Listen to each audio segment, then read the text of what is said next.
Welcome back to Talk Testimonies, the show that takes you straight to the heart of the biggest legal battles happening at the Supreme Court. We break it all down, make it clear, make it fun, without all the legal jargon. That's right. And today we're tackling a case that really dives into the intersection of trademark law and bankruptcy. It's a case that had everyone watching, that's for sure. Mission Product Holdings versus Tempnology. It's a mouthful, but it boils down to a pretty simple question. What happens to trademark licenses when a company goes bankrupt? Can they just rip those licenses away? Yeah, and the Supreme Court actually sided with Mission in this case. They basically said, no, bankruptcy doesn't give you a free pass to just ditch your licensing agreements. Which is kind of a big deal because there are tons of companies out there licensing trademarks for all kinds of products. This decision has some pretty big implications for how those agreements work, especially when a company's in financial trouble. Absolutely. It really highlights how the court balances different areas of law, trying to protect the rights of both sides. So before we get into all the nitty-gritty, can you give us a quick rundown of who these companies are and what the core dispute was? Sure. So Mission Product Holdings is, well, they make a lot of different products, but in this case, we're talking about their license to use Tempnology's Cool Core trademark. Cool Core, that sounds familiar. Yeah, you've probably seen it on athletic wear.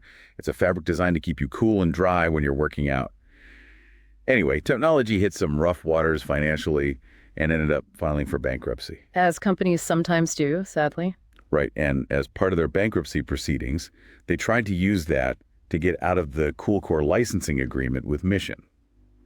Basically, they argued that by rejecting the contract in bankruptcy, Mission should lose the right to use the Cool Core trademark. So Tempnology was thinking, hey, we're in bankruptcy, we want to ditch this contract and stop Mission from using our trademark, but Mission was like, hold on, we have a valid license. You can't just erase that because you're having money problems. Exactly.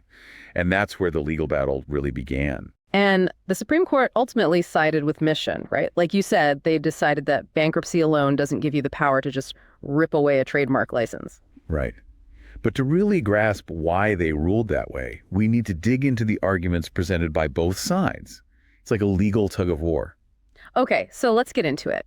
What were some of the main points Mission made to convince the court that they should be able to keep using the Cool Core trademark?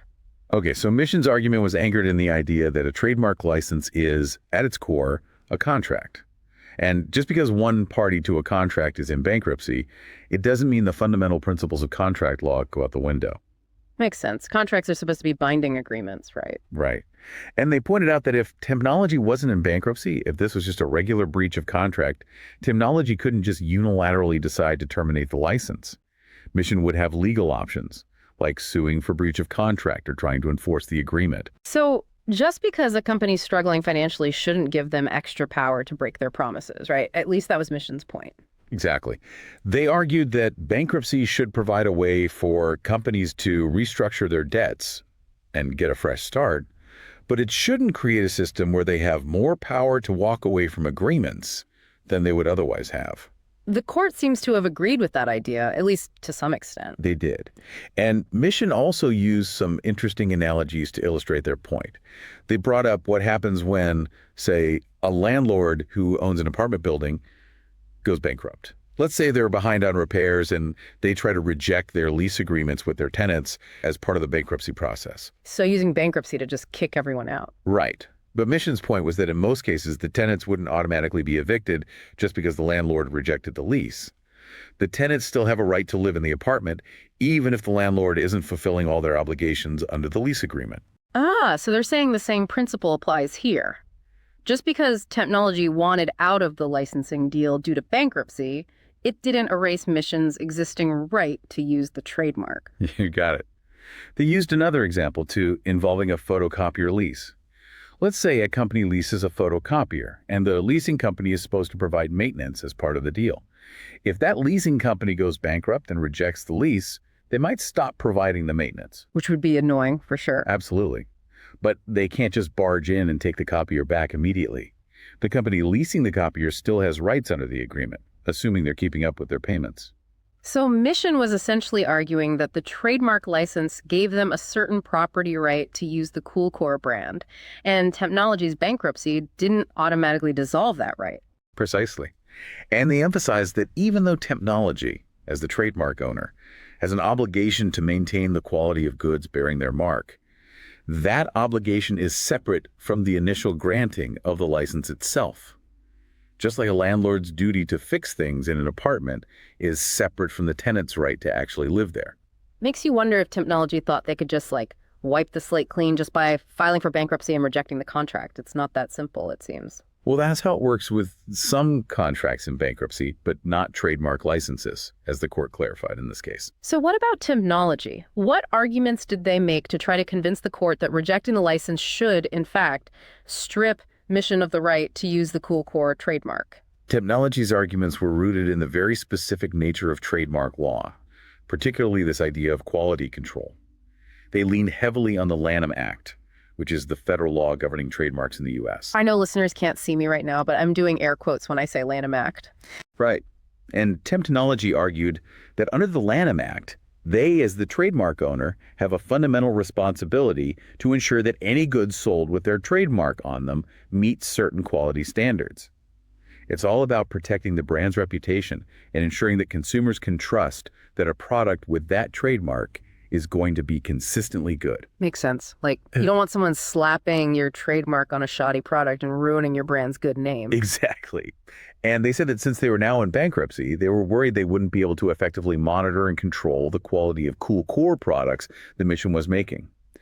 They argued that rejecting the license was necessary to protect the Cool Core brand from potential harm if they couldn't fulfill that quality control obligation. So they were saying, hey, we're in bankruptcy. We can't guarantee the quality of products with our trademark on them anymore, so Mission shouldn't be allowed to use it. Kind of like a protect the brand at all costs strategy. That was a big part of their argument. And it raised a crucial question for the justices to wrestle with. Does filing for bankruptcy and rejecting a contract under Section 365G of the Bankruptcy Code actually give a company more power than they would have outside of bankruptcy to just cancel a contract? It's tricky, right? Bankruptcy is supposed to help companies get back on their feet, but it shouldn't give them a free pass to break contracts they don't like anymore. It's a tough balancing act, and that's what the Supreme Court had to grapple with. Now, Technology also tried to use the idea of trademark abandonment to bolster their case. Trademark abandonment, what's that all about? So under trademark law, if a trademark owner doesn't use their trademark for a certain period of time or doesn't actively protect it from being used improperly, they risk losing their exclusive rights to that trademark. It essentially becomes abandoned and could enter the public domain, meaning anyone can start using it. So Technology was worried that if Mission kept using the Cool Core trademark while they were in bankruptcy and unable to oversee quality control, the trademark itself could be jeopardized. Precisely. They argued that without their ongoing control and oversight, the Cool Core trademark could lose its significance as a source identifier for consumers. It wouldn't represent a consistent level of quality anymore, and that could lead to its abandonment. They argued that this potential harm to the trademark justified allowing them to terminate the license, even though they were the ones rejecting the contract. Okay, so Technology had some strong arguments grounded in trademark law, but didn't Justice Sotomayor bring up a really interesting point about other types of intellectual property, like patents and copyrights? She did. Justice Sotomayor pointed out that there's a specific section of the Bankruptcy Code, Section 365N, that deals with licenses for patents and copyrights.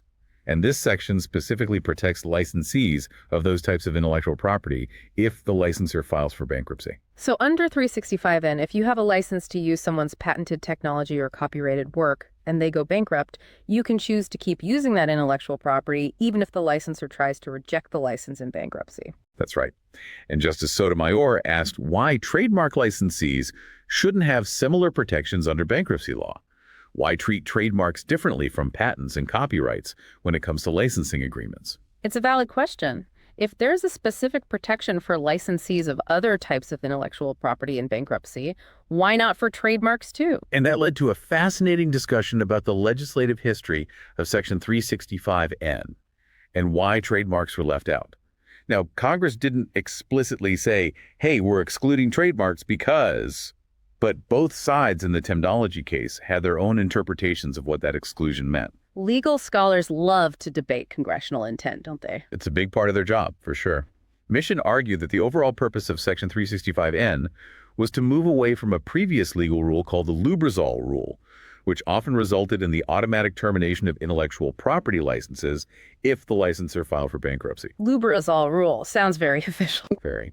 But basically, Mission was saying that Congress created 365N to protect licensees of patents and copyrights from that harsh outcome, to provide more stability and predictability in those licensing agreements, even in the face of bankruptcy. So in their view, even though trademarks weren't specifically included in 365, the overall spirit of that section was to protect licensees' rights and move away from this idea of automatic termination just because the licensor goes bankrupt. Exactly. They argued that Congress was signaling a shift in how bankruptcy courts should approach intellectual property licenses, a shift toward recognizing that the licensee has valuable rights that shouldn't be wiped out just because the licensor is having financial troubles. But Temnology had a different interpretation of the exclusion of trademarks from 365 then. What was their take? They saw it as deliberate and meaningful.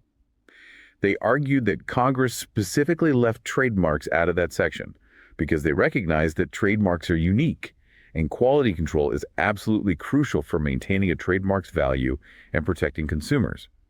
They suggested that this exclusion meant that Congress intended for trademark licenses to be handled differently in bankruptcy, perhaps allowing for more flexibility in terminating them to safeguard the brand. So it became a battle of interpretations. Was Congress trying to generally protect licensees of all intellectual property, including trademarks, or were they deliberately leaving trademarks out to recognize the unique importance of quality control in trademark law? That was a big part of what the court had to decide. Now, one more point to mention.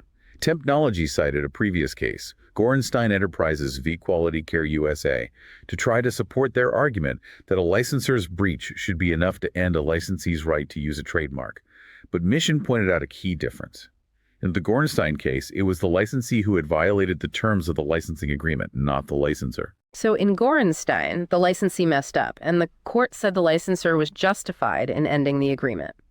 But in the Mission case, Mission argued they were holding up their end of the bargain, and Temnology was trying to use bankruptcy as an excuse to get out of the deal. Exactly. They said the circumstances were very different, and that Temnology shouldn't be able to just unilaterally walk away from the agreement because of bankruptcy when Mission hadn't done anything wrong. All right, so we've heard both sides of the story.